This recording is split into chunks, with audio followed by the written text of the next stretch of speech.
if you just look at this little backdrop screen, that's behind Kathleen, it's all artificial. It's a fake thing. It's really great. So you can't even see she's got earrings on because it blots them out. But nonetheless, when you look at that, it is a photograph of a place on Earth. When you look at the beauty of those trees, the snow on the caps of the mountains, or the glacier that seems to be there, can you see anything other than love? Now, see, some people do. They see, oh, natural resources, we should cut all those trees down and do something with the wood. Or that glacier, we need to drain all that water out of the mountains and use it for hydroelectric plants or whatever. Because they can't see the love. But if you can look at that and see love,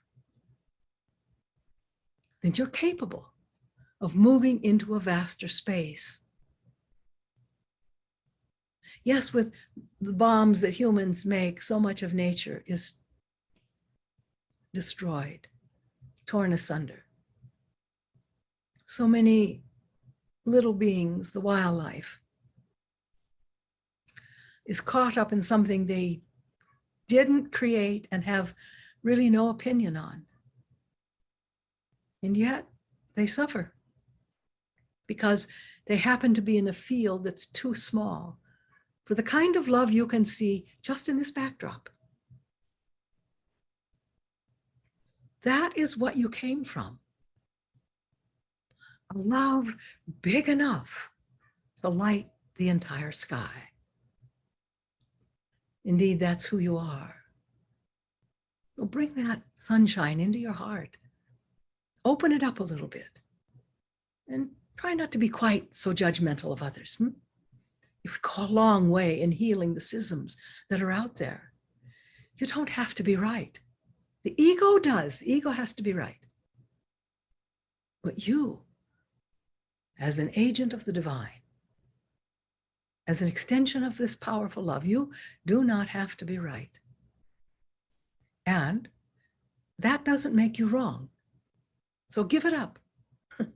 Those are two extremes that create a very tiny space. It's too small.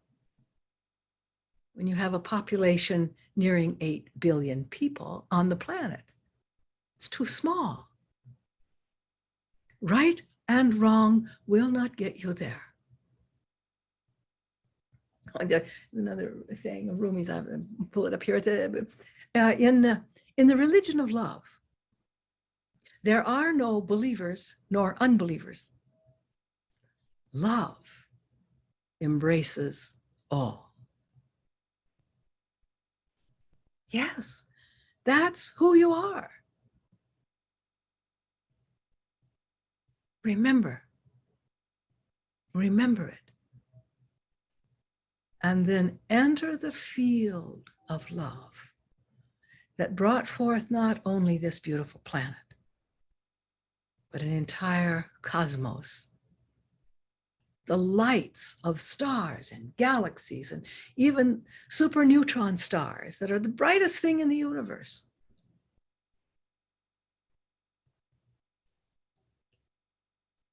They are just different presentations of love. And they are there to remind you of your true nature and who you really are. Can you love enough to cure the mentality of war, of taking, of crushing? Can you create a love that big that it might finally light up the entire sky? I think you can. But it will require your remembering really who you are, not the who you think you are, but the who you really are. The divine essence that took form in your body and your mind, that has come and gone 1,000, maybe 1,000,000 times or more. taking form and releasing, taking form and then releasing form to the formless. It doesn't mean nothing is there, only that it cannot be perceived with physical eyes, perhaps ears. Yet you do have this other way of sensing. That's how you sense when you have entered a particular morphogenetic field.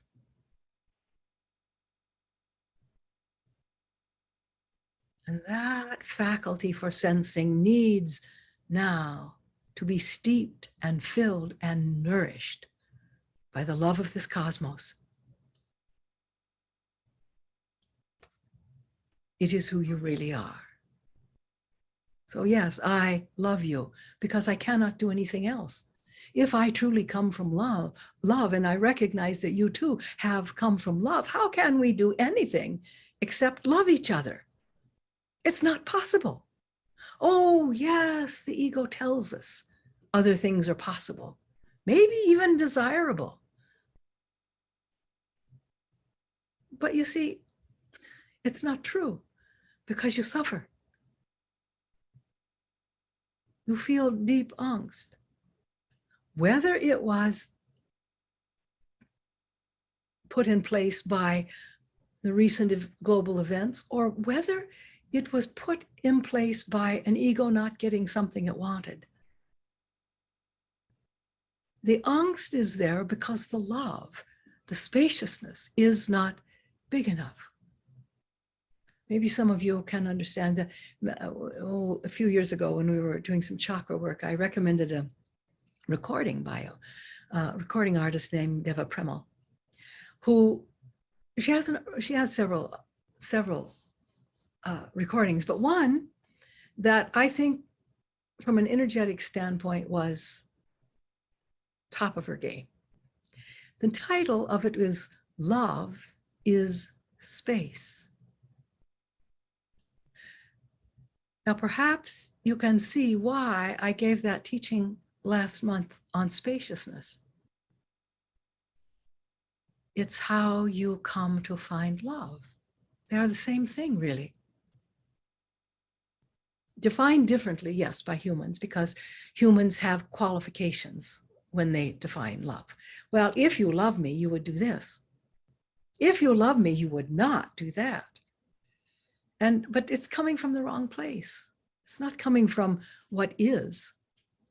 It's coming from what the ego wants to control, you see.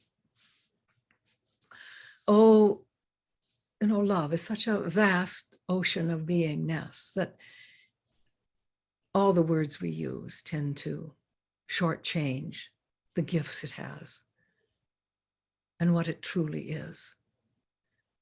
You cannot describe or define any of it, but you can experience it. So I don't know, I would say this is a good time to pull out your books of mystical poetry. Let yourself catch fire and let your flames be fanned by the love of those who were completely caught up in the fire of mystic love. I think the earth needs it right now. It's not a form of denial. You don't go away. You're not less present. You're more present because you have work to do. You have to get out there and love all those other beings. And sometimes people try to do this from their meditation cushion, and that's good. They sit there and they project love, love, love. I encourage that. But there are an awful lot of people who don't receive it when you give it on your meditation cushion. However, when you just go out and you look at someone and you smile, a genuine smile, a smile with no internal agenda. You're not thinking about your shopping list. You're not thinking about what you have to do after you finish smiling here. You smile and bow, and I got to go do something. You're just smiling with all of you. With all of you. That's a remarkable gift to give to another person. It's a remarkable gift to give to yourself, really, because to do that well, you have to shut off the mind. Just don't listen to all the chatter going on in there, because it's just coming from the ego self that always has an agenda. You're never, those of you that feel you're not enough, you're never going to be enough if you listen to the ego. Those of you who think you're more than enough are never going to have compassion if you listen to the ego.